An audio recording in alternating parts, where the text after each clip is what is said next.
World War II, through German eyes, isn't just another perspective, it's cinema that dared to look inward when everyone else pointed fingers. While Hollywood glorified Allied heroism, German filmmakers excavated national trauma with unflinching courage. From basement screenings to Cannes standing ovations, these films redefined how we see war itself. But which ones truly changed everything? Number 15, The Bridge, 1959. The Bridge wasn't just anti-war propaganda, it was the slap Germany needed after a decade of denial. Director Bernhard Wicki grabbed Germany by the collar and forced it to witness 7 teenage boys, literal children, thrown into battle during the final desperate days of April 1945. The film's gut punch? It's based on a true story so insignificant it was never mentioned in any war communique. Wicki pulled no punches with his camera work.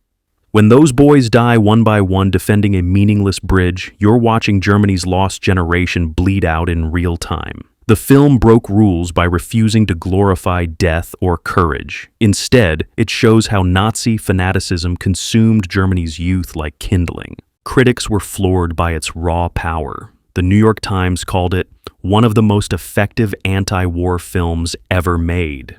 Even more telling, The Bridge earned West Germany's first Oscar nomination after the war, cracking open international doors previously slammed shut. German audiences watched in stunned silence, many seeing their own buried experiences reflected for the first time on screen. Number 14, Das Boot, 1981. Wolfgang Petersen didn't just make a submarine movie. He trapped audiences inside a claustrophobic metal coffin with 43 sweating, terrified men for nearly 3 hours of psychological torture. Das Boot revolutionized the war film by doing the unthinkable, humanizing German soldiers while never once excusing the Nazi regime. The production itself was legendary for its brutality. Actors were forbidden to go outside during the entire 6-month shoot to maintain their pale, vitamin D-deprived appearance. The narrow submarine set was constructed to scale, forcing cameramen to develop an entirely new sliding camera system just to shoot in such tight quarters. Every drop of condensation, every face contorted in silent terror, was meticulously authentic. Critics worldwide were stunned. Roger Ebert called it one of the most convincing portraits of men at war and men under stress that I have ever seen. 6 Oscar nominations later, Das Boot smashed international box office records and proved German cinema could compete globally again. More importantly, it forced viewers to reckon with the uncomfortable reality that many German soldiers were just ordinary men caught in extraordinary horror. Number 13, Downfall, 2004. Downfall detonated a cultural bombshell by daring to portray Hitler as a human being rather than a cartoon monster. Oliver Hirschspiegel's unflinching depiction of Hitler's final days in the bunker broke the ultimate German taboo, showing the Führer as flesh and blood rather than abstract evil. The film's power comes from this terrifying reminder that history's greatest monsters are still people. Bruno Ganz's performance is nothing short of seismic. He spent months studying Hitler's speaking patterns, physical movements, and Parkinson's-like tremors from rare recorded footage. The infamous rant scene became so culturally significant, it spawned thousands of parody videos, ironically making Hitler a pop culture meme, something that horrified Ganz himself. German critics were deeply divided. Der Spiegel praised its spectacular achievement, while others worried it humanized the inhumanizable. Historian Ian Kershaw, the world's preeminent Hitler biographer, called it historically accurate and a triumph. Yet some Holocaust survivors criticized the film for showing moments of Hitler's kindness toward his staff. This tension is precisely why Downfall matters. It refuses easy answers about evil and forces viewers to confront uncomfortable historical nuance. Number 12, The Tin Drum, 1979. The Tin Drum didn't just adapt Günter Grass's unfilmable novel, it turned a bizarre tale about a boy who refuses to grow up during the Nazi era into Germany's first Palme d'Or winner at Cannes.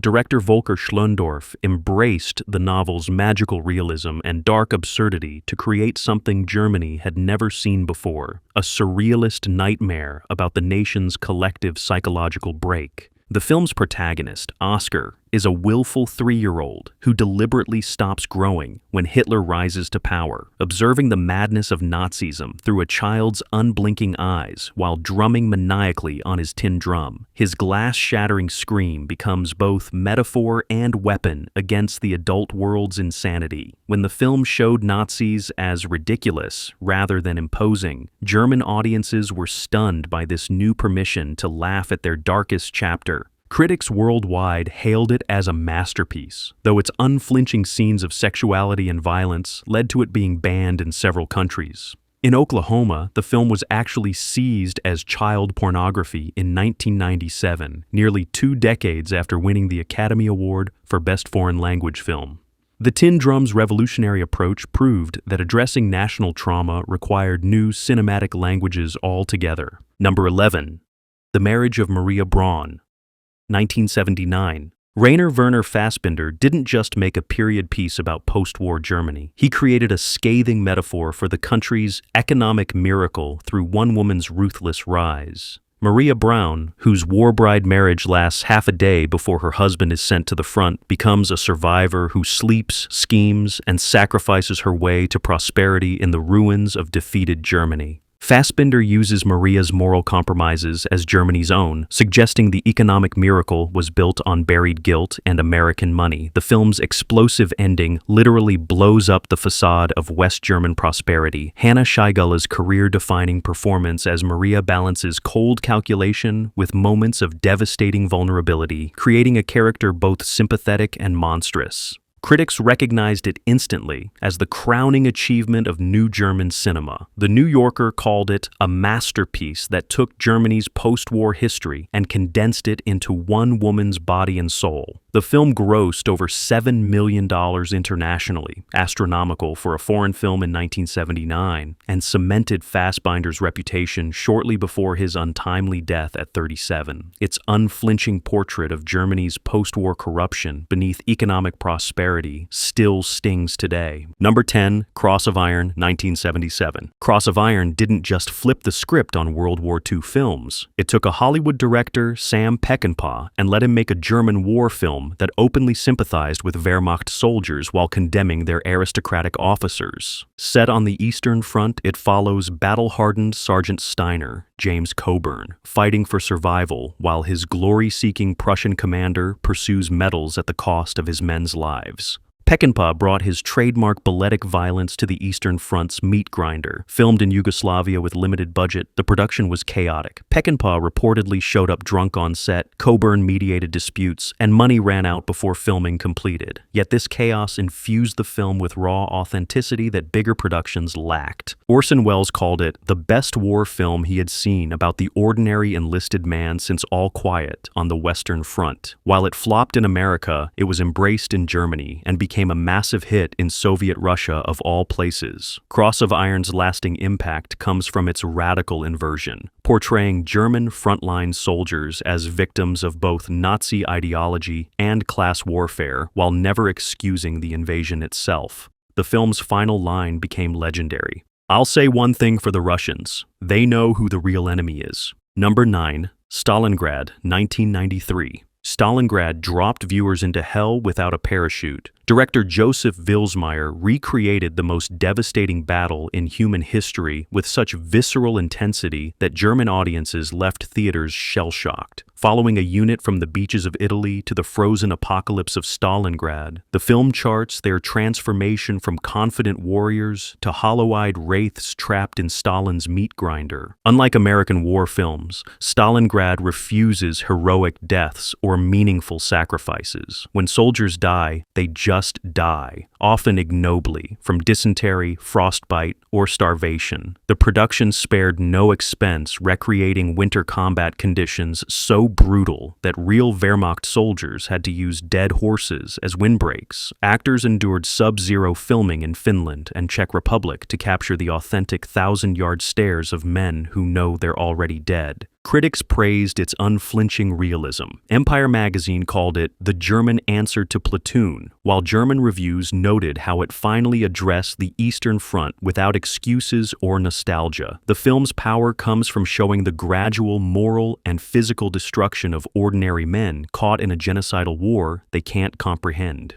By focusing on grunts rather than generals, Stalingrad forces viewers to confront uncomfortable questions about collective guilt and individual responsibility. Number 8. Europa Europa, 1990. Europa Europa tells the most improbable true story to emerge from World War II. Jewish teenager Solomon Perel survived by joining the Hitler Youth. Director Agnieszka Holland turned this stranger-than-fiction survival tale into a darkly comic odyssey through war-torn Europe that questions the very nature of identity. The real Solomon Perel even appears in the film's final moments, the ultimate testament to its authenticity. The film's most excruciating scenes involve Perel's desperate attempts to hide his circumcision from his Nazi peers during medical exams and intimate encounters. His constant fear of discovery creates almost unbearable tension, punctuated by surreal moments of dark comedy as he enthusiastically participates in anti-Semitic rhetoric to maintain his cover. The absurdity reaches its peak when he's celebrated as an ideal Aryan specimen. German critics initially gave it mixed reviews, uncomfortable with its tonal shifts between horror and humor. But when it won a Golden Globe and earned an Oscar nomination, despite Germany refusing to submit it as their official entry, attitudes changed. Europa Europa's international success helped break Germany's unofficial ban on Holocaust stories told through black comedy. Its willingness to find humanity and even humor in unimaginable circumstances paved the way for later films like Life is Beautiful. Number 7.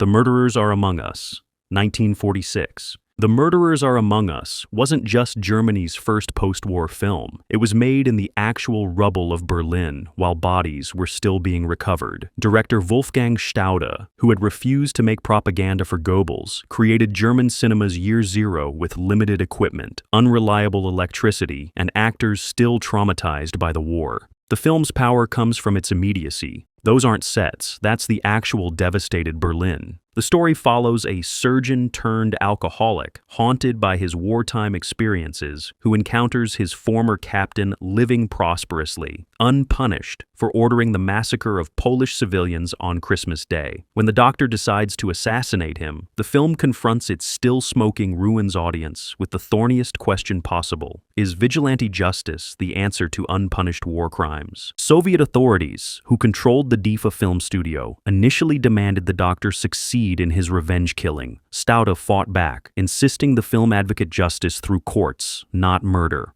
This principled stance established the moral foundation for Germany's cinematic rebirth. Despite being banned in Western occupation zones for being too pessimistic, it drew enormous crowds in the Soviet sector. Its final scene, with war criminals' shadows looming over Berlin, became iconic, a visual metaphor for Germany's impossible task of identifying evil that had melted back into ordinary life. Number 6. Triumph of the Will, 1935. Triumph of the Will isn't just history's most infamous propaganda film. It revolutionized documentary filmmaking while serving pure evil. Leni Riefenstahl's chronicle of the 1934 Nuremberg Rally represents cinema's darkest achievement, technical brilliance in service of Nazi mythology. Its inclusion on this list isn't celebration but necessary confrontation with how German cinema became weaponized. Riefenstahl pioneered techniques still used today: aerial photography, tracking shots, telephoto lenses, and revolutionary editing rhythms. The production was unprecedented. Hitler literally ordered parts of Nuremberg rebuilt for better camera angles. Over 30 cameras and 120 technicians captured footage so powerful that Allied forces later created explicit denazification films to counteract its psychological impact on German citizens. Critics remain divided on whether Riefenstahl was a Nazi true believer or merely an amoral aesthete. She spent decades claiming artistic innocence despite evidence of her close relationship with Hitler and knowledge of concentration camps. Film scholar Roger Ebert called it one of the most important films ever made, while simultaneously noting it demonstrates how something intrinsically evil can be made to seem attractive. The film's technical innovations continue influencing everything from Star Wars to political campaign videos, a disturbing reminder that cinematic brilliance and moral bankruptcy can coexist. Number 5. The White Ribbon, 2009. The White Ribbon isn't explicitly about World War II, it's about what made it possible.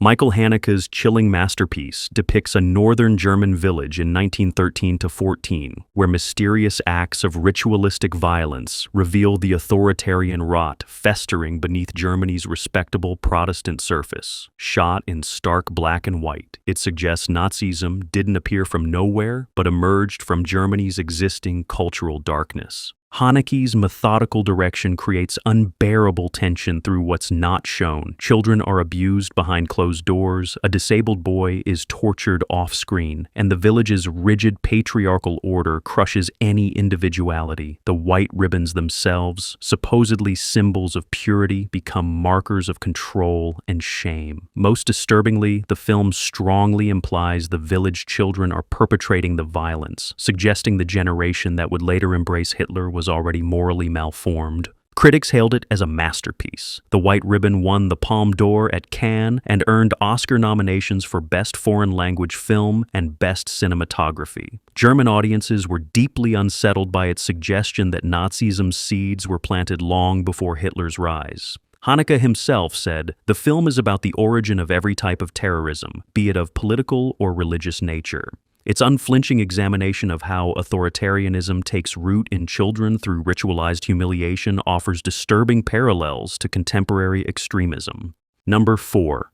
Phoenix, 2014. Phoenix reinvented the post-war German film by wrapping national trauma in Hitchcockian suspense. Director Christian Petzold's masterpiece follows Nellie, a disfigured Holocaust survivor who undergoes facial reconstruction, only to find her husband doesn't recognize her. The same husband who may have betrayed her to the Nazis. When he notices her resemblance to his dead wife and recruits her for an inheritance scam, the stage is set for a psychological thriller about Germany's collective denial. The film's brilliant conceit, a woman impersonating herself to a husband who doesn't recognize her, becomes a powerful metaphor for post-war Germany's refusal to see what was right in front of them. Nina Hoss delivers an extraordinary performance, physically transforming from wounded victim to a woman reclaiming her identity. The film builds to one of the most devastating final scenes in modern cinema, a musical moment so powerful audience members reported being unable to move from their seats when credits rolled.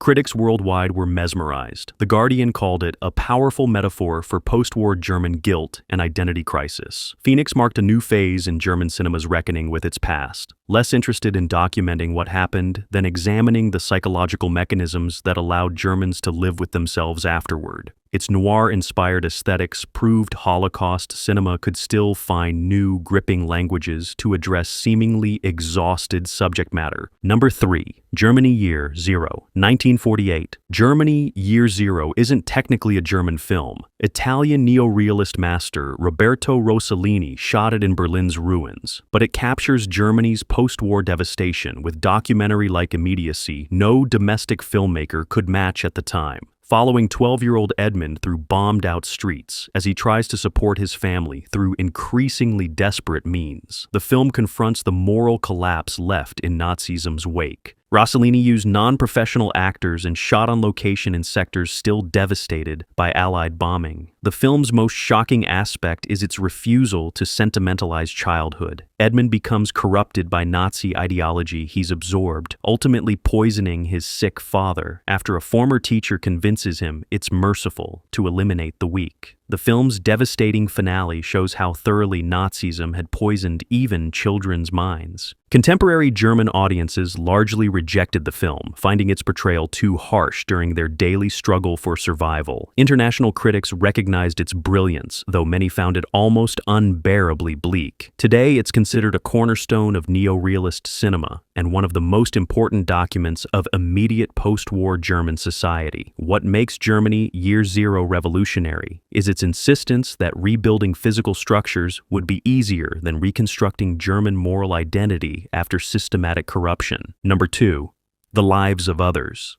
2006. The Lives of Others pulled off the impossible. It made Stasi surveillance emotionally gripping cinema. Florian Henkel von Donnersmarck's debut feature follows a loyal East German secret police agent assigned to monitor a playwright who gradually becomes invested in the lives he's surveilling. The film accomplished what decades of West German cinema couldn't. It humanized East Germans on both sides of the surveillance state without minimizing the system's evil. The production's attention to detail was fanatical. The director recreated Stasi interrogation techniques so accurately that former political prisoners had panic attacks during screenings. The grim East Berlin apartments, the clacking Groma typewriters, the soul-crushing bureaucracy, everything was meticulously authentic. Ulrich Mühe, who played the Stasi agent, had himself been under surveillance and discovered after the Berlin Wall fell that his wife had been informing on him. Critics and audiences were stunned by its psychological complexity. The film won the Academy Award for Best Foreign Language Film and grossed over $77 million worldwide, astronomical for a German historical drama. Former East German civil rights activists praised its accuracy, while Angela Merkel called it a remarkable movie. The lives of others changed how Germans from both sides of the wall could discuss their divided past, creating a shared emotional vocabulary for a historical trauma that had previously divided rather than united Germans.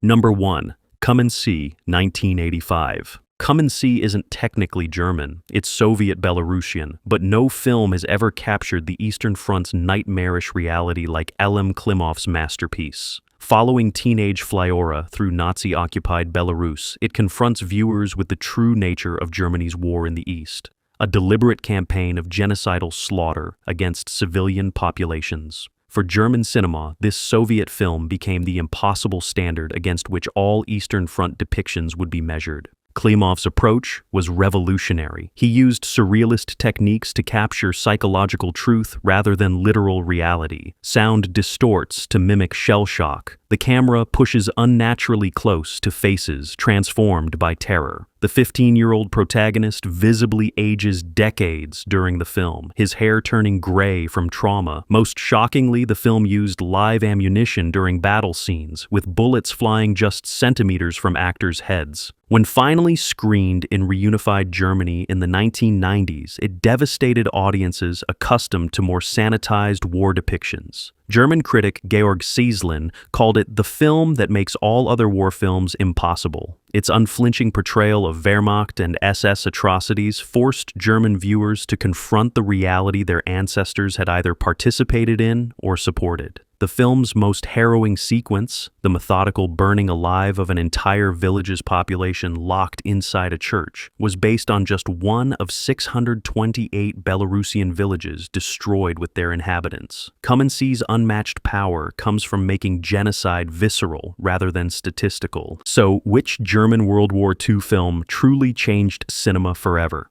Was it Das Boot's claustrophobic realism, Downfall's controversial humanity, or The Lives of Others' haunting surveillance state? Drop your thoughts in the comments below. Here's a harder question though. Why did it take German directors decades to confront what happened on the Eastern Front when films like Come and See existed? Sometimes a nation's silences reveal more than its stories.